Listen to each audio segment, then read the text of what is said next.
Assalamualaikum warahmatullahi wabarakatuh. Kembali lagi di channelnya Kak Rido Pendongeng. Hari ini Kak Rido berada di Kabupaten Jombang, Jawa Timur. Setelah kemarin kita berkumpul Kampung Dongeng se-Indonesia di Yogyakarta mengadakan acara Musyawarah Nasional kedua di tanggal 4 sampai 6 Agustus 2023. Kita kenalan ya dengan sosok luar biasa, salah satu as-sabiquna awalunnya ya, salah satu dari muridnya Kak Awam ya, Masya Allah, yang dulunya tinggal di Depok dan sekarang sudah balik lagi untuk memberikan dongeng-dongeng hebatnya di Jawa Timur. Kita kenalan dulu. Assalamualaikum Kak Jaki. Waalaikumsalam warahmatullahi Baik, wabarakatuh. Kak Jaki, ini adalah sosok yang luar biasa. Kita langsung aja Kak, gimana awalnya bisa kenal dengan dunia dongeng? Oke, baik. Assalamualaikum warahmatullahi wabarakatuh. Waalaikumsalam. Buat sahabat-sahabat semuanya yang berada di channel apa ini? Kak Rido. Channel Kak Rido ini, saya berdoa mudah-mudahan teman-teman semuanya dalam keadaan sehat, Amin. dalam keadaan baik, Amin. dalam keadaan rezekinya yang berlimpah, Amin. dan juga senantiasa selalu dalam bimbingan Allah Subhanahu wa taala. Amin. Yang kedua, saya patut bersyukur kepada Allah Subhanahu wa taala dengan mengucapkan alhamdulillah, karena atas Allah Subhanahu wa taala semua yang kita lakukan hari ini, nikmat yang kita terima hari ini itu adalah semata-mata karena Allah Subhanahu wa taala. Dan selanjutnya, alangkah lebih baiknya di channel kali ini kita isi dengan kebaikan-kebaikan. Salah satunya adalah dengan bersolawat sebelumnya, karena ini adalah majelis walaupun hanya berdua, ini tetap kita namakan majelis. Majelis yang baik adalah isinya yang baik. Isi yang baik adalah bersolawat. Allahumma shalli ala sayyidina Muhammad wa ala sayyidina Muhammad. Berikutnya saya ucapkan welcome, ahlan wa sahlan. Saya ucapkan terima kasih atas kehadirannya dari jauh-jauh sahabat kita ini dari Medan, Sumatera Utara. Masya Allah ya, barakallah, senantiasa dalam lindungan dan kemurahan, keselamatan, kelancaran, kesuksesan ya. Baik, kalau saya ditanya bagaimana awal dari kenapa bisa senang dengan dunia dongeng? Oke, baik ya. Yang pertama adalah karena saya sendiri sebelum kenal dengan dongeng itu apa juga nggak pernah tahu ya. Yang jelas saya itu senang dengan dunia anak. Itu pertama. Kenapa? Karena itu Allah senantiasa selalu memberikan kesempatan kepada saya untuk berada di dunia anak-anak. Tidak ada habis kuliah itu tidak ada kesempatan itu bekerja di kantor. Saya ngelamar di kantor itu nggak diterima. Berarti di sekolah? Iya. Nah, ada kesempatan itu di sekolah, dan itu ada di Depok sana itu, dan itu saya mengajarnya di anak kelas 1. Anak kelas 1? Oh. Anak kelas 1. Nah, Luar biasa, masuk anak kelas 1. anak kelas 1. Jadi semuanya itu saya lakukan ya. Mulai dari belajar bersama, kemudian maaf kalau ada anak pipis ngompol, kita langsung gercep gitu ya. Jadi itu ya. Yang kedua, teman-teman semuanya, saya memang seneng dengan dunia peran, ya, teater gitu ya. Oh, pernah ikut di teater? kampus Oh, ya, di kampus ya, itu ada ya. Kemudian atas kehendak Allah Subhanahu wa taala ya, sahabat saya itu yang kenalin dongeng itu sahabat saya, sahabat kita. Siapa itu? Cak Nuris.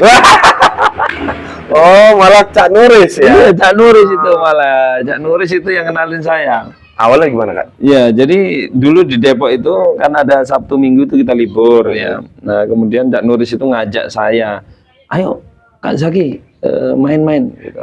Kemana gitu. Pokoknya ikut aja gitu.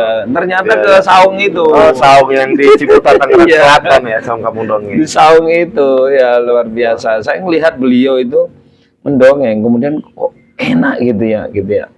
Melihat anak-anak bahagia, ceria, luar biasa ya. Ini dalam hati saya pasti bisa kayak beliau. Padahal saya belum bisa dongeng. Saya pasti bisa nih kayak beliau nih gitu. Nah, kemudian saat saya main ke situ, kemudian dibukalah keran oleh Kak Awam gitu. Yakni pelatihan. Pelatihan di Saung itu. Di Saung ya. Ya, nah itu pelatihannya cuman kalau nggak salah waktu itu 2 minggu sekali kalau nggak salah ya. Saya ikut gitu. Ikut aja. Nah, beberapa kali saya ikut, kemudian ada event juga saya ikut aja pokoknya. Saya nggak bisa ngapa-ngapain, pokoknya ikut aja, saya ikut-ikutan aja gitu. Nah, kemudian teman-teman dari situ teman-teman ya, di ruang tamunya Kak Awam waktu itu ya, bukan rumah yang sekarang ya, itu ada cover majalah. Cover majalah dan kok kayak tahu cover ini ya, ternyata cover itu pernah saya baca. Nah, cover itu pernah saya baca dan di covernya itu ya, di majalah itu ada dongengnya beliau. Itu saya baca sebelum saya ketemu sama beliau itu. Tapi tanpa sadar tuh ya? Tanpa sadar. Iya. Ini kayak pernah saya baca gitu. Dan itu saya pulang saya ambil lagi. Wah ini. Awam. Dan saya waktu baca majalah itu nggak itu siapa, pokoknya tahu cover aja, gitu. Ternyata beliau pas itu Kak Awam. Tapi sebelum itu udah ada kampung dongeng kayak? Sudah, kampung dongeng itu sudah ada. Jadi begitu teman-teman. Jadi saya latihan terus dan tahun 2010 itu teman-teman. Oh, tahun 2010. Lumayan ya, berarti udah 13 tahun ya. Saya kenal sama beliau itu 2010. Cuman saya off, teman-teman ya. 2011 itu habis sebelum nikah itu ya, udah off itu nggak kontak lagi sama Kak Awam tuh karena saya kesibukan mengajar dan sebagainya. Terus timbul keinginan balik dongeng itu tahun berapa, Kak? 2014. Berarti lumayan. 2014. Ya, 2014 itu saya mengawali lagi karena saya udah nggak di sekolah. Karena saya udah nggak di sekolah, saya mencoba untuk membuka lagi kontak Kak Awam. Saya itu waktu itu lewat SMS lah kayak masih kan? WA kayaknya nggak salah. Udah WA. Luar biasa. SMS apa WA ya? Apa lah masih SMS loh kayaknya. WA, SMS zaman ya? BlackBerry, pokoknya gitu lah. SMS. Berarti tanggal SMS. Tanggal 2014 membuka lagi. Iya. Terus itu udah mulai nekunin ya? Dunia profesional. Udah. Pokoknya mulai 2014 itu udah profesional. Baik, gitu teman-teman. Terus kita lihat nih, kan memang Kak Zaki luar biasa ya, dari 2010 sebelum 4 tahun istilahnya rehat. Ya. Terus mulai 2014 suka duka Kak dari 2014, apalagi nanti ada nanti proses pindah ya teman-teman. Kayaknya sebelum COVID itu kayak. Nah itu suka duka dari 2014 sampai sebelum COVID itu gimana Kak? Membangun relasi, terus meningkatkan kemampuan dongeng, gitu gimana Kak? Kalau saya meningkatkan kualitas dongeng itu tentu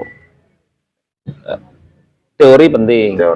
Tetapi yang paling lebih penting daripada teori, nih ya, di dalam teman-teman ketika teman-teman pengen bisa profesional dalam tampil di atas panggung gitu ya, yang paling terpenting teori penting, tapi ada yang lebih penting lagi, yakni melihat. Itu melihat apa Kak? Melihat guru kita tampil di atas panggung. Itu paling penting. Kenapa? Di situ kita bisa belajar banyak. Belajar penguasaan panggung, belajar penguasaan audiens, belajar bagaimana kita harus membuat jok-jok. Oh, berarti selama proses 2014 itu Kakak sering ngedampingin kawan. Iya. Masya Allah, ngikut ya. Harus sering lihat. Walaupun kita tahu Kawam itu jadwalnya luar biasa sekali, tapi ketika kita sebagai yang mau belajar pasti nyari Kawam nampil di mana, atau pasti nanti diajak Kak Zaki, ayo ikut saya, luar biasa. Terus Kak, kan selain melihat, apalagi Kak? Selain melihat, tentu ada juga kita harus baca-baca. Karena mungkin seseorang pasti ada titik di mana ice breaking-nya dia itu gitu-gitu aja, maka harus kita cari lagi. Berarti Mungkin dari cari orang lain atau dari buku-buku yang kita baca. berarti memperbanyak referensi. Ya, referensi. Penting juga itu. Terus Kak, yang saya ingat itu waktu dulu ya, saya ke Tangsel itu, kita tuh disuruh kalau mau jadi profesional, kita harus rajin-rajin dongeng keliling TPA. Betul. Itu Kakak pengalaman pertama, apalagi 2014 tuh awal-awal tuh, Kak. Itu gimana kesan pesan Kakak? Ya, jadi itu memang benar apa yang disampaikan oleh Kak Awam itu ya. Teman-teman, ini yang paling penting ketika kita mau menjadi seorang yang ahli penguasaan di panggung itu luar biasa. Apa itu? Supaya kita ini mental kita itu terbentuk. Oh, berarti salah satu penting mental ya? Mental kita di atas panggung itu terbentuk. Ini salah satunya begini tentunya. Tipsnya adalah satu cerita 10 kali tampil. Satu cerita 10 kali tampil. Itu Iya, minimal apa Mas? Minimal. Minimal. Jadi nggak apa-apa Kak ya? Kita apa-apa. bawain satu cerita tapi di lokasi yang berbeda. Jangan satu cerita lokasinya itu aja. Audiensnya itu aja maksudnya. Audiensnya Nggak itu boleh aja, nggak gitu boleh ya. ya. Jadi minimal teman-teman satu cerita itu untuk 10 tempat atau 10 audiens yang berbeda. Oke, siap. Gitu. Jadi kenapa? Itu adalah pembentukan sebuah mental kita dengan cerita yang kita benar-benar asik di cerita tersebut. Kalau kita sudah asik di cerita tersebut, kita bawakan dari satu tempat ke tempat lain, itu saya yakin ketika tempat satu dengan tempat yang kedua, ke tempat yang kedua ini pasti akan lebih pede, kemudian lebih penguasaannya lebih matang lagi, apalagi ke tempat ketiga, keempat, kelima, dan seterusnya. Itu pasti lebih matang lagi. Wih. Dan di sana pasti akan teman-teman menemukan di mana jok-jok itu terbentuk. Nah, Bisa improve teman-teman ya. tahu jok nggak sih ya? Tahu lah kayaknya yang membuat suasana jadi ger. Ya. Jangan tiba kalau sama pendongeng. Oke Kak, itu tadi Gitu. beberapa tips ya teman-teman semuanya dari Kak Zaki. Terus kita pengen tahu nih sebenarnya lubuk hati yang paling dalam. Kalau dibandingkan Jabodetabek dengan Jombang itu kan luar biasa dari segi apa namanya ke pembaruan. Kalau dongeng di sana Jabodetabek itu pokoknya udah terkenal lah, udah lah yang kalau gitu. sekolah didengar dongeng pasti. Tapi kisah-kisah nih Kak, kenapa memutuskan ke Jombang, terus niat apa sampai bertahan di Jombang, dan Masya Allah sampai bisa 3 tahunan lebih ya Kak ya, Ya. bisa terbangunnya Kampung Dongeng Jombang ini. Gimana Kak kisah awalnya? Terakhir ya? Jadi teman-teman, ini sebelumnya saya sampaikan bahwa alhamdulillah, sekali lagi alhamdulillah, berkat Allah Subhanahu wa taala, berkat Kampung Dongeng, berkat Kak Awam ya luar biasa, bahwa teman-teman di tahun 2015 itu saya sudah tidak ada yang namanya cicilan dan sebagainya. Masya Allah. Nah, 2015 sampai di tahun 2017 itu saya memang benar-benar nabung untuk bangunan ini. Wah, ya, siap, ya, luar biasa ya. Nah, itu ya. Jadi nabung cuma 3 tahun. 3 tahun ini dapat rumah yang Kak Rito tahu lah. Ya, dulu 2018 kemarin. Belum segini lah ya gitu ya. Nah, tuh. Nah, kemudian saya masih bertahan di sana. Saya sudah bangun rumah ini, tapi saya masih bertahan di Depok sana. Kemudian selang setahun atau 2 tahun setelah jadinya rumah saya ini, rumah saya kosong otomatis kan. Ya, rumah saya kosong. Dan masa saya udah punya rumah, saya harus ngontrak di sana gitu kan. Nah, terus kemudian anak saya yang pertama itu udah mau kelas 1. Jadi supaya nggak pindah-pindah sekolahnya, maka saya putuskan pas anak saya kelas 1 itu saya pindah.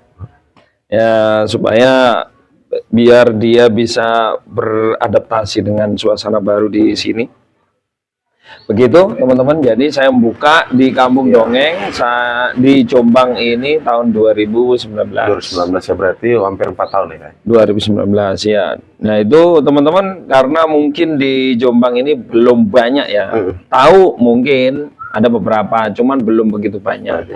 Apa yang saya lakukan? Ya di door to door, teman-teman. Tuh, Mungkin door to ada, door. makanya teman-teman yang mungkin pernah ketemu dengan saya door to door ya di sekolah-sekolah gitu ya, memperkenalkan dengan hanya membawa kertas ya, saya bisa nih dongeng gitu ya, dengan kasih foto-foto yang sudah pernah ada gitu ya. Ya ada yang tertarik, ada yang enggak, biasa itu teman-teman. Tapi yang jelas 10 sekolah, 10 lembaga pasti ada yang nyangkut 1 atau 2. Itu udah pasti itu. Nah, itu yang saya lakukan. Sehingga semakin ke sini ada juga yang bermitra dengan kita, ada bermitra dari situ teman-teman ya. Nama Kak Zaki mulai naik. Ini yang seru. Semua nama sudah naik, kena COVID. Itulah yang dirasakan ya. Oke, siap. Tapi proses pulihnya itu Kak, ketika udah normal lagi tuh di tahun 2021-2022 ya. Masya Allah teman-teman, Mbak istilahnya mampu bertahan. Terus apa sih Kak kiatnya nih terakhir bagi kita seorang pendongeng atau memang pekerja seni dari Kakak, itu apa sih kiatnya untuk istilah menguatkan hati kita untuk untuk terus berkarir di sini. Nah, teman-teman semuanya, tentu teman-teman di dunia dongeng ini kita tidak sama dengan dunia perkantoran. Kalau di dunia perkantoran setiap bulan udah pasti yang namanya kita akan menerima gaji, ya. Tetapi di dunia seni seperti kita ini, ya, kita harus pandai-pandai, kuat-kuat, ya. Kuat-kuat untuk berkarya, baik itu dari sisi media sosial ataupun dari kualitas dari perform kita, kualitas dari panggung kita. Nah itu ya, kenapa? Karena kita ini tidak terikat dengan sebuah lembaga, ya. Jadi orang lain akan tahu kita, orang lain akan tertarik dengan kita sesuai dengan apa yang kita lakukan, maksimal kita di dalam perform. Tentu semakin banyak orang yang tahu dengan kita, semakin banyak orang yang mengundang kita, ya kan ya. Karena ada sisi yang dimana kita ini sepi, gitu kan. Kemudian ada yang sampai numpuk-numpuk, sampai kita kadang nolak-nolak, gitu ya. Nah itu tentu kalau sepi harus bersabar, dan kalau ramai kita harus bersyukur. Seperti nikmat yang diberikan oleh Allah Subhanahu Wa Taala, ketika kita dikasih rezeki yang berlimpah kita harus bersyukur, dan ketika belum dikasih rezeki tetap harus bersabar. Karena dua-duanya itu adalah ibadah. Nah, jadi harus tetap kembalikan kepada Allah Subhanahu Wa Taala, tetap menjalin silaturahim, tetap berkarya, tetap mengedukasi buat anak-anak Indonesia supaya mereka ini semakin ceria. Ingat teman-teman, ketika ada satu titik kampung dongeng di sini, ya, di rumah teman-teman ada belum titik kampung dongengnya, dirikan. Kenapa? Karena satu titik ini akan menceriakan ratusan orang atau bahkan ribuan anak-anak. Ketika teman-teman di rumahnya teman-teman membentuk kampung dongeng, titik kampung dongeng akan semakin banyak anak lagi yang ceria. Tidak ada anak-anak yang sedih, tidak ada anak-anak yang galau. Pastikan di kotamu, di daerahmu, anak-anak bahagia. Biasa. Itu dia niatnya, terus makin luas lagi Kak ya, membahagiakan anak-anak di sekitar kita. Wah, ini pelajaran banget buat kita, terutama sama Karido juga. Dan teman-teman semuanya, demikianlah bincang-bincang santai kita seputar kegiatan di dunia anak, terutama di Jombang, Jawa Timur oleh Kak Zaki.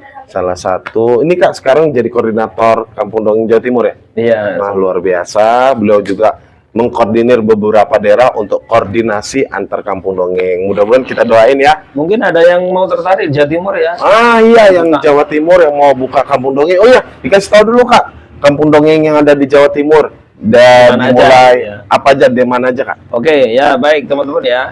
Buat teman-teman yang ada di Jawa Timur yang mungkin belum ada kampung dongengnya, bisa nanti teman-teman bisa berkonsultasi atau sekedar tanya-tanya aja ya di Kampung Dongeng Jawa Timur mana aja sih? Ya, Surabaya. Kemudian kita ke pulau dulu, ke Madura, ada Bangkalan, Pamekasan. ada Pamekasan. Oke ya, cuman 2 itu di Madura. Kemudian kita ke timur, di sana ada Probolinggo, Probolinggo, ada Jember, ada Banyuwangi. Mhm. Nah, kemudian ke selatan ada Malang, Batu, Mhm. kemudian ada Blitar. Nah, kemudian ke barat lagi ada Kediri. Kediri, Dan ke sini di Jombang sini, dan ke utara lagi di samping ada Mojokerto, 11 ya, Mojokerto, kemudian ada Lamongan, ada juga Bojonegoro teman-teman ya. Nah, dah itu.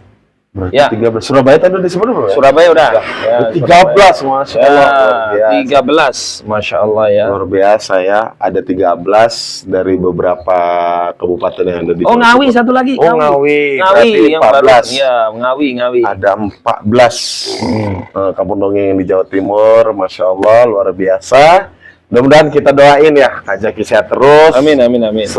Beserta keluarga, terus yang paling penting adalah tetap sehat dan bisa membahagiakan anak-anak di Jombang, terutama khususnya bisa memperluas kampung dongeng di Jawa Timur. Terima kasih Kak Zaki Ya, sudah mau bincang-bincang dengan Kak Ridho. Terima kasih teman-teman karena sudah mendengarkan bincang-bincang santai kita. Kita tutup dengan lafaz hamdalah. Alhamdulillahirrabbilalamin. Amin. Assalamualaikum warahmatullahi wabarakatuh. Waalaikumsalam warahmatullahi wabarakatuh. Salam ceria. Salam ceria. Oke.